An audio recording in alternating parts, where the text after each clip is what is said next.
শুক্রবার সন্ধ্যায় চট্টগ্রামের চকবাজার কাপাসগোলা এলাকায় হিজড়া খালে পড়ে মারা গেল ৬ মাস বয়সী ছোট্ট শিশু সেহরিশ। সারা রাত খোঁজ করলেও পাওয়া যায়নি শিশুটির দেহ। পরে শনিবার সকালে ৯:৩০টার দিকে চাক্তায় খাল থেকে শিশুটির মরদেহ উদ্ধার করেন স্থানীয়রা। এটিসহ গেল ৪ বছরে খাল ও নালায় পড়ে এমন মর্মান্তিক মৃত্যুর ঘটনা ঘটেছে ১৩টি। আমরা সবসময় দেখি খালের মধ্যে নালের মধ্যে সবসময় ভরে মানুষজন সবসময় এখানে হয়ে মারা যায়। আপনি বিগত অনেক বছর ধরে ২-৩ বছরের মধ্যে একটা বহার জায়গা মারা গেছে, সেটা আমার আত্মীয়, সেইটা আমরা পাই নাই। আজকে একটা শিশু মারা গেছে, এটার জন্য আমরা খুব দুঃখিত। তো আমরা সবসময় সরকার কাছে আবেদন করব, প্রশাসনিক আবেদন করব, দ্রুত যাতে খালের মধ্যে খাল সব ভালো করে যাতে আমরা যাতে নিরাপদে স্থান বসবাস করতে পারি। একটা লোক আসি বলতেছে হয়তো ভাই এখানে একটা বাচ্চার হাত দেখা যাচ্ছে। তখন আমি দিদার হচ্ছে দোকানের সদর, উনি দোকান পেলে চলে গেছে আমাদের সাথে। তো অনেকজনে বলতেছে এখানে নালার মধ্যে নামিও না, শুধু হাতটা দেখা যাচ্ছে। আমি লঙ্গিটা গুড় দিয়ে এখানে নালা আমি বাচ্চাটা তুলছি, তোলার পর দেখি গালের ফেনাগুলো মুছছি। তারপরে একটা ২০ লিটার পানি নিয়ে বাচ্চাটাকে পুরো শরীর ডুবাইয়ে মুখগুলো মুছছে, তারপর আনতে। আর উনি শুধু হাতটাই দেখা যাচ্ছে, আর কিছু না। ওখানে যেয়ে দেখতে পারি একটা বাচ্চার লাশ পড়ে রয়েছে।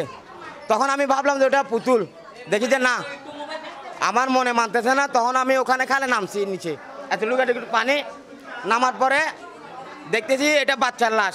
আমি আর ভয়ে তুলতে পারিনি, আমার শরীর অনেক কাঁপানো ছুটে। পরে আমি ওখান থেকে উঠে আসার পরে মানুষজন জোট হয়, পুলিশ আসে, তখন বাচ্চাটাকে তোলা হয়।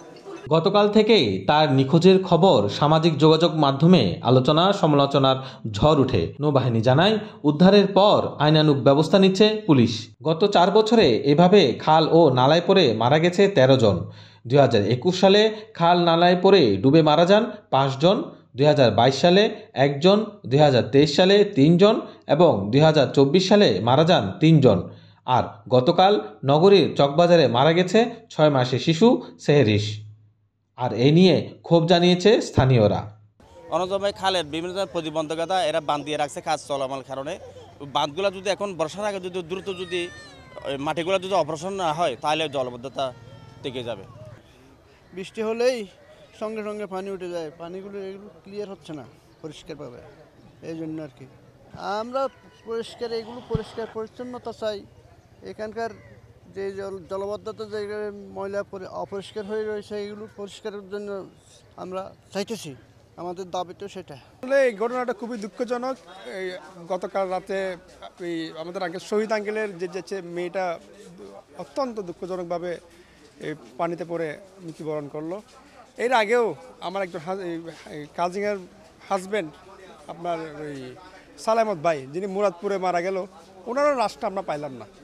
আর কত ভাই এইসব, এগুলো একটা থামা দরকার, মানুষের প্রতিকার দরকার। মানুষ যদি চট্টগ্রামবাসী যদি এই ৪ বছরের মধ্যে ১২ জন মানুষ নিখোঁজ হলো, মাত্র ৪ জনের লাশ পাওয়া গেল, এভাবে তো চলতে পারে না। আমরা এটা একটা প্রতিকার আশা করতেছি। প্রতি বছরে বর্ষা মৌসুমে চট্টগ্রামের খোলা নালা ও ড্রেনের কারণে বিভিন্ন স্থানে নালায় পড়ে স্রোতে তলিয়ে মানুষ মারা যাওয়ার ঘটনা ঘটেই চলছে। এবার এই অবস্থার প্রতিকার চায় সাধারণ মানুষ।